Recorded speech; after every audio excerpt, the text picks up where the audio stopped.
ഇന്ന് നമ്മൾ ഡിസ്കസ് ചെയ്യുന്നത് ട്രാൻസ്പോർട്ട് ലെയർ സെക്യൂരിറ്റി അല്ലെങ്കിൽ TLS. നമ്മൾ നേരത്തെ SSL പഠിച്ചിരുന്നു, സെക്യൂർ സോക്കറ്റ്സ് ലെയർ. SSLൻ്റെ പർപ്പസ് ഒരു ആസ് എ കമ്പ്യൂട്ടിംഗ് പ്രോട്ടോക്കോൾ. നമുക്ക് ഇൻ്റർനെറ്റ് വഴി നമ്മൾ ഡേറ്റ സെക്യൂർ ആയിട്ട് ട്രാൻസ്മിറ്റ് ചെയ്യാനായിട്ട് നമ്മൾ യൂസ് ചെയ്യുന്നതാണ് SSLൻ്റെ അപ്രോച്ച്. അപ്പോൾ SSL ഉപയോഗിച്ച് നമ്മൾ പ്രൊട്ടക്റ്റ് ചെയ്യാമെന്ന് പറഞ്ഞാൽ നമ്മൾ അയക്കുന്ന ഡേറ്റയെ എൻക്രിപ്റ്റ് ചെയ്തും ഓതൻറ്റിക്കേഷനൊക്കെ മാക്ക് കൂടി യൂസ് ചെയ്തിട്ടാണ് നമ്മളതിനെ പ്രോസസ്സ് ചെയ്യുന്നത്. അപ്പോൾ SSL ഒരു ഒറ്റ പ്രോട്ടോക്കോളല്ല, 2 ലെയേഴ്സ് ഓഫ് പ്രോട്ടോക്കോളാണെന്ന് പറഞ്ഞു. അപ്പോൾ അതിൽ 4 പ്രോട്ടോക്കോൾസ് നമ്മൾ യൂസ് ചെയ്യുന്നുണ്ടായിരുന്നു. SSLുമായിട്ട് വളരെ ക്ലോസ്ലി റിലേറ്റഡ് ആണ് TLS അല്ലെ ട്രാൻസ്പോർട്ട് ലെയർ സെക്യൂരിറ്റി എന്ന് പറയുന്നത്. അപ്പോൾ TLS എന്ന് പറഞ്ഞാൽ it's nothing but internet standard version of SSL. അപ്പോൾ TLS എന്ന് പറഞ്ഞാൽ it's a standard internet standard അപ്രോച്ചാണ്, അത്രേ ഉള്ളൂ. SSL ചെയ്യുന്നത് തന്നെയാണ് TLSലും ചെയ്യുന്നത്. അപ്പോൾ നമ്മുടെ IETF ആയ ഇൻ്റർനെറ്റ് എഞ്ചിനീയറിംഗ് ടാസ്ക് ഫോഴ്സിൻ്റെ ഈ SSLന് കറസ്പോണ്ടിങ് ആയിട്ടൊരു സ്റ്റാൻഡേർഡ് ഡെവലപ്പ് ചെയ്യാൻ വേണ്ടിയുള്ള ഇനിഷ്യേറ്റീവിൻ്റെ റിസൾട്ടായിട്ടാണ് TLS ഡെവലപ്പ് ചെയ്തിട്ടുള്ളത്. So TLS is nothing but the internet standard version of SSL. അപ്പോൾ വളരെ കോമൺ ആയിട്ട് യൂസ് ചെയ്യുന്ന സെക്യൂരിറ്റി പ്രോട്ടോക്കോളാണ്. നമ്മൾ ഇൻ്റർനെറ്റ് വഴി ഡേറ്റ ട്രാൻസ്മിറ്റ് ചെയ്യുമ്പോൾ അതിന് പ്രൈവസി അല്ലെങ്കിൽ സെക്യൂരിറ്റി പ്രൊവൈഡ് ചെയ്യും. അപ്പോൾ ഇതുപയോഗിച്ച് നമുക്ക് ഡേറ്റ കമ്മ്യൂണിക്കേഷൻ അയക്കുന്ന ഇൻ്റർനെറ്റ് വഴി നമ്മൾ ട്രാൻസ്മിറ്റ് ചെയ്യുന്ന ഡേറ്റ നമുക്ക് എൻക്രിപ്റ്റ് ചെയ്യാൻ വേണ്ടി യൂസ് ചെയ്യാം. അപ്പോൾ എൻക്രിപ്ഷൻ എല്ലാ ടൈപ്പ് ഡേറ്റയിലും നമുക്ക് പോസിബിളാണ്. ഇമെയിൽ ആണെങ്കിലും മെസ്സേജിങ് ആണെങ്കിലും VoIP ആണെങ്കിലും ഏതിലാണെങ്കിലും. ഇനി നമ്മൾ ഇതിൻ്റെ first version of protocol publish ചെയ്ത് 1999 അതിൻ്റെ ഏറ്റവും റീസെൻറ്റ് വേർഷൻ എന്ന് പറയുന്നത് TLS 1.3 2018 പബ്ലിഷ് ചെയ്തു. അപ്പോൾ നേരത്തെ ഞാൻ പറഞ്ഞു TLS it's an internet standard version of SSL. അപ്പോൾ പ്രീവിയസ് ആയിട്ട് നമ്മൾ ഉപയോഗിക്കുന്ന എൻക്രിപ്ഷൻ പ്രോട്ടോക്കോളാണ് ഈ SSL എന്ന് പറയുന്നത്. അത് നെറ്റ്സ്കേപ്പ് ഡെവലപ്പ് ചെയ്തതായിരുന്നു. അതിൻ്റെ തന്നെ ഒരു ഇൻ്റർനെറ്റ് സ്റ്റാൻഡേർഡ് വേർഷനാണ് TLS എന്ന് പറയുന്നത്. അപ്പോൾ ഇതിൽ നിന്നാണ് TLS ഇവോൾവ് ആയിട്ടുള്ളത്. അപ്പോൾ ബേസിക്കലി നമുക്ക് രണ്ട് പേരും അങ്ങോട്ടും ഇങ്ങോട്ടും മാറി മാറി ഉപയോഗിക്കാം. TLSും SSLും ബേസിക്കലി റെഫർ ചെയ്യുന്നത് ഒന്ന് തന്നെയാണ്. TSL എന്തെല്ലാം കാര്യങ്ങളാണ് ചെയ്യാന്നുള്ളത്. സോ TSL പ്രോട്ടോക്കോൾ അക്കംപ്ലിഷസ് മെയിൻലി 3 കാര്യങ്ങൾ: എൻക്രിപ്ഷൻ, ഒതൻറ്റിക്കേഷൻ ആൻഡ് ഇൻറ്റഗ്രിറ്റി.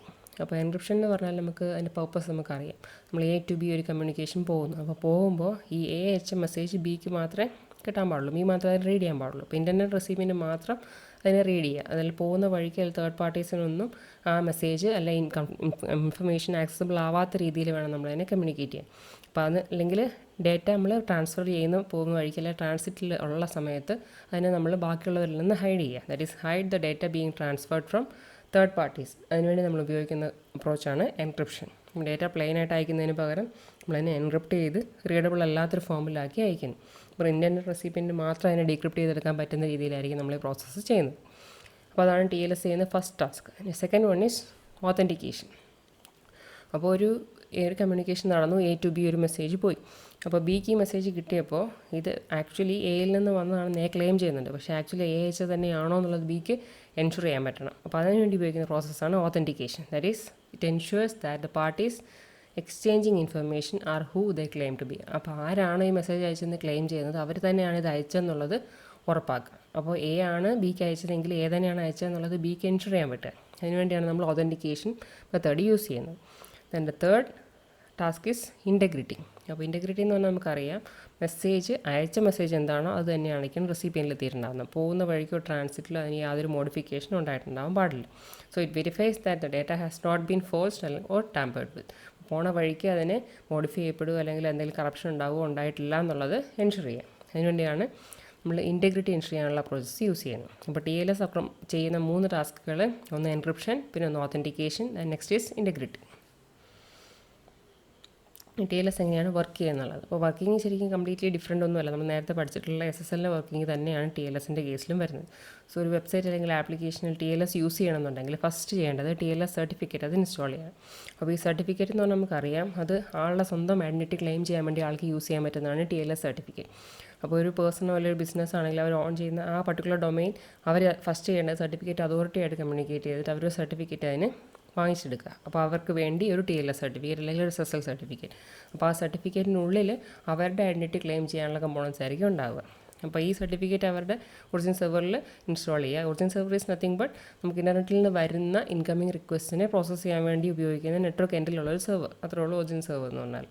അപ്പോൾ ഫസ്റ്റ് TLS സർട്ടിഫിക്കറ്റാണ് നമ്മൾ കമ്മ്യൂണിക്കേഷനിൽ TLS ഉപയോഗിക്കണം എന്നുണ്ടെങ്കിൽ ഫസ്റ്റ് നമ്മളെ കയ്യിൽ വേണ്ടത്. അപ്പോൾ ഈ സർട്ടിഫിക്കറ്റ് ഇഷ്യൂ ചെയ്യുന്നത് സർട്ടിഫിക്കറ്റ് അതോറിറ്റി ആയിരിക്കും.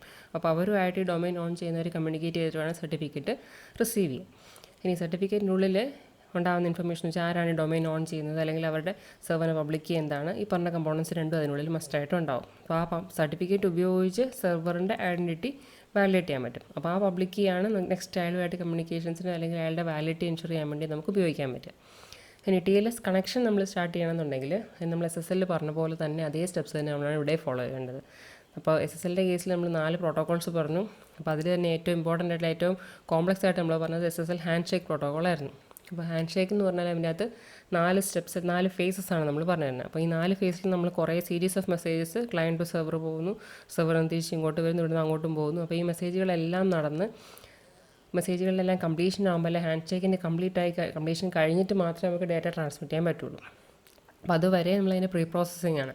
അപ്പോൾ ഈ ഹാൻഡ് ഷേക്കിനുള്ളിലാണ് നമ്മൾ ഡിസൈഡ് ചെയ്യുന്നത് നമ്മൾ ഈ ഡാറ്റ എൻക്രിപ്ഷൻ നടത്താൻ വേണ്ടി ഏത് അൽഗോരിതം യൂസ് ചെയ്യും, അതിനുവേണ്ടി കീ എങ്ങനെ യൂസ് ചെയ്യും, അല്ലെങ്കിൽ ഈ കീസിനെ നമ്മൾ എങ്ങനെ എക്സ്ചേഞ്ച് ചെയ്യും, എക്സ്ചേഞ്ചിന് വേണ്ടി ഏത് മെത്തേഡാണ് വേണ്ടത്, ഈ പറഞ്ഞ കാര്യങ്ങളെല്ലാം ഡിസൈഡ് ചെയ്യുന്നത് ഈ ഹാൻഡ് ഷേക്കിനുള്ളിലായിരിക്കും.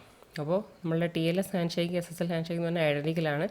അപ്പോൾ കണക്ഷൻ ഇനിഷ്യേറ്റ് ചെയ്യണമെങ്കിൽ ഫസ്റ്റ് വേണ്ടത് നമ്മൾ ഹാൻഡ് ഷേക്ക് നടത്തുക എന്നുള്ളതാണ്. അപ്പോൾ ഹാൻഡ് ഷേക്ക് സക്സസ്ഫുൾ ആയി കഴിഞ്ഞാൽ നെക്സ്റ്റ് സ്റ്റെപ്പിൽ നമുക്ക് ഡാറ്റാനെ ട്രാൻസ്മിറ്റ് ചെയ്യാം. ഇനി how does TLS affect web application performance? അപ്പോൾ നേരത്തെ പറഞ്ഞു നമ്മൾ TLSൻ്റെ പ്രോസസ്സിംഗ് എന്ന് പറഞ്ഞാൽ നമ്മൾ ഈ ഹാൻഡ് ഷേക്ക് എന്ന് പറഞ്ഞാൽ വളരെ കോംപ്ലക്സുമാണ്, ലെങ്തിയാണ്. കുറേ മെസ്സേജുകൾ നമ്മൾ ക്ലയൻറ്റിൽ നിന്ന് സെർവറിലേക്ക്, സെർവറിൽ നിന്ന് ക്ലയൻറ്റിലേക്കും വരുന്നുണ്ട്. അപ്പോൾ ഈ TLS കണക്ഷൻ സെറ്റപ്പ് ചെയ്യണമെന്നുണ്ടെങ്കിൽ അതിൻ്റെ ഈ ബേസിക് ആയിട്ടുള്ള അതിൻ്റെ ബേസായിട്ട് വരുന്ന ഈ കോംപ്ലക്സ് പ്രോസസ്സിംഗ് ഉള്ളതുകൊണ്ട് അതിൻ്റെ പ്രോസസ്സിംഗ് ടൈം കൂടുതലായിരിക്കും. അതുമാത്രമല്ല കമ്പ്യൂട്ടേഷണൽ പവറും അത് കൂടുതൽ എടുക്കും. അപ്പോൾ ലോഡ് ടൈം അല്ലെങ്കിൽ കമ്പ്യൂട്ടേഷണൽ പവർ എന്ന് പറഞ്ഞാൽ കൂടുതൽ അതിന് വേണ്ടി ചിലവാക്കേണ്ടി വരും. അപ്പോൾ ഈ ക്ലയൻറ്റ് സെർവർ കമ്മ്യൂണിക്കേഷൻസ് ഒരുപാട് അങ്ങോട്ടും ഇങ്ങോട്ടും ഉണ്ട്. അപ്പോൾ ഫസ്റ്റ് നമ്മളുടെ ഹാൻഡ് ഷേക്ക് പ്രോട്ടോക്കോളിലെ ഫസ്റ്റ് ഫേസ് എന്ന് പറഞ്ഞാൽ ക്ലയൻറ്റ് ഒരു മെസ്സേജ് അയച്ചു, സെർവർ ഒരെണ്ണം തിരിച്ചയച്ചു. ഈ സെക്കൻഡ് ഫേസ് എന്ന് പറയുമ്പോൾ സെർവർ 4 മെസ്സേജ് അയച്ചു. തേർഡ് ഫേസ് ആകുമ്പോൾ ക്ലയൻറ്റ് 3 മെസ്സേജ് അയച്ചു. ഇനി ഫോർത്ത് ഫേസിലാകുമ്പോഴത്തേക്കും ക്ലയൻറ്റ് 2 സെർവർ 2. അപ്പോൾ ഇതെല്ലാം അങ്ങോട്ടും ഇങ്ങോട്ടും പോയി കഴിയുമ്പോഴത്തേക്കും ഒരുപാട് ടൈം പോകും. അപ്പോൾ it leads up load time for web application. അപ്പോൾ അതുപോലെ തന്നെ ക്ലയൻറ്റിലെ സെർവറിലെ മെമ്മറിനെ അത് എഫക്റ്റ് ചെയ്യും. അപ്പോൾ ഇതിന് സൊല്യൂഷനായിട്ട് പറയുന്ന 2 ഓപ്ഷൻസ് എന്ന് പറഞ്ഞാൽ ഒന്ന് TLS ഫോൾ സ്റ്റാർട്ട് യൂസ് ചെയ്യുക. അപ്പോൾ ഫോൾ സ്റ്റാർട്ട് എന്ന് പറഞ്ഞാൽ ഞാൻ നേരത്തെ പറഞ്ഞു നമ്മൾ നോർമലി SSLൻ്റെ കേസിൽ എന്താ ചെയ്തിരുന്നത്, ആദ്യം ഹാൻഡ് ഷേക്ക് കംപ്ലീറ്റ് ആയി കഴിഞ്ഞിട്ട് മാത്രം നമ്മൾ ഡാറ്റ ട്രാൻസ്മിഷൻ സ്റ്റാർട്ട് ചെയ്യും. അപ്പോൾ അതിന് പകരം ഇവിടെ ഈ TLS ഫോൾ സ്റ്റാർട്ട് എന്ന് പറഞ്ഞാൽ ചെയ്യുന്ന പ്രോസസ്സ് എന്ന് പറഞ്ഞാൽ ഈ ഹാൻഡ് ഷേക്ക് കംപ്ലീറ്റ് ആവുന്നതിന് മുമ്പ് തന്നെ ക്ലയൻറ്റും സെർവറും ഡാറ്റ ട്രാൻസ്മിറ്റ് ചെയ്യുന്നത് സ്റ്റാർട്ട് ചെയ്യാം. So that is TLS false start. നമുക്ക് കുറേ ലോഡ് ടൈമിൻ്റെ ഇഷ്യൂ നമുക്ക് ഒഴിവാക്കാൻ പറ്റും. എൻ്റെ second solution is TLS session resumption. അപ്പോൾ ഇവിടെ എന്താ ചെയ്യുന്നതെന്ന് വെച്ചാൽ ഇപ്പോൾ ഒരു ക്ലയൻറ്റ് സെർവർ നേരത്തെ കമ്മ്യൂണിക്കേറ്റ് ചെയ്തിട്ടുള്ളതാണെങ്കിൽ അവർ പുതിയൊരു ഹാൻഡ് ഷേക്കിന് പോകാണ്ട് അതിൽ എഗ്രി ചെയ്ത് തന്നെ മുമ്പോട്ടേക്ക് ബാക്കിയുള്ള കമ്മ്യൂണിക്കേഷൻ കൊണ്ടുപോകുക. അപ്പോൾ ഈ ഹാൻഡ് ഷേക്കിന് വരുന്ന ലോഡ് ടൈം അല്ലെങ്കിൽ മെമ്മറി ഓവർലോഡൊക്കെ നമുക്കത് വെച്ച് ഒഴിവാക്കാൻ പറ്റും. സോ ഈ 2 ഇമ്പ്രൂവ്മെൻറ്റ്സ് ഉള്ളതുകൊണ്ട് TLS is A very fast protocol and it's an internet standard version of SSL. അപ്പോൾ ഇതുപയോഗിച്ച് നമുക്ക് നെറ്റ് വഴി സെക്യൂർ ആയിട്ട് ഡാറ്റ കമ്മ്യൂണിക്കേറ്റ് ചെയ്യാൻ പറ്റും. So that's all of TLS.